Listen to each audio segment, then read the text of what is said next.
Mas o mais, talvez, significativo nessa minha fala, Hudson, é que eu tenho que olhar para o papel dos educadores. Nós precisamos, inclusive, ser especialistas em aprendizagem mais do que em ensino. Porque aprender, a gente tem que estar aprendendo o tempo todo, a vida toda. E na medida que a gente está sensível às aprendizagens do dia a dia, a gente também consegue notar, perceber como isso se dá nos recém-chegados, ou seja, nas novas gerações. Então a gente tem que ter basicamente algumas atitudes.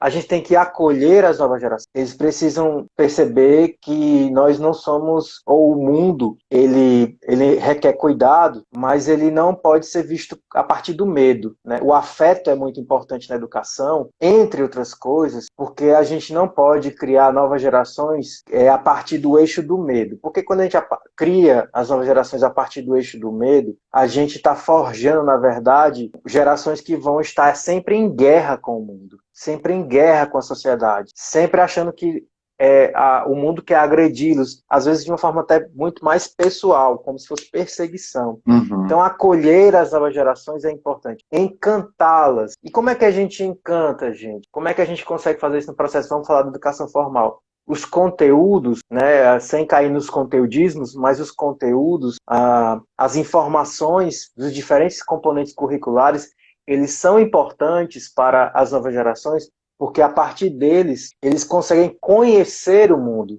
Você não se encanta com aquilo que você não conhece. Então, se você é apresentado ao mundo, se o professor, se o educador, ele consegue te apresentar determinada dimensão do mundo de uma forma que te encante, aí você já está acolhendo, você está tirando o afeto do medo e você já está vinculando esse menino, essa menina, com algo que pareceu interessante.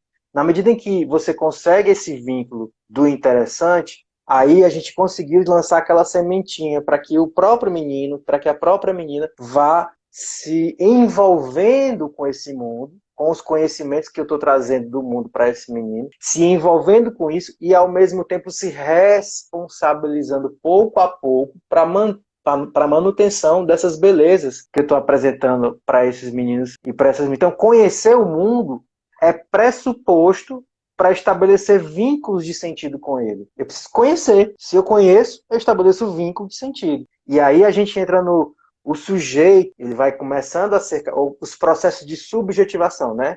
A criança que tem uma consciência indiferenciada, não complexificada, ela vai começando a fazer essas distinções, começando a fazer as tomadas de consciência, começando a fazer suas análises reflexivas. Isso tudo só acontece por quê? Porque ela é provocada externamente, a Uhum. partir dos conhecimentos do mundo. Uhum. E aí o sujeito começa a ter capacidade de decisão, de tomada de decisão e, portanto, capacidade de estabelecer um projeto pessoal ou um projeto de vida. Então, a gente parece estar misturando tudo, não é que a gente está misturando, é porque já é tudo É misturado mesmo, está tudo, misturado, né? tá tudo vinculado, está tudo interligado. O nosso desafio é justamente estabelecer um mínimo de, digamos assim, de sistematização dessas experiências de aprendizagem que a criança ou adolescente tem ao longo de sua vida.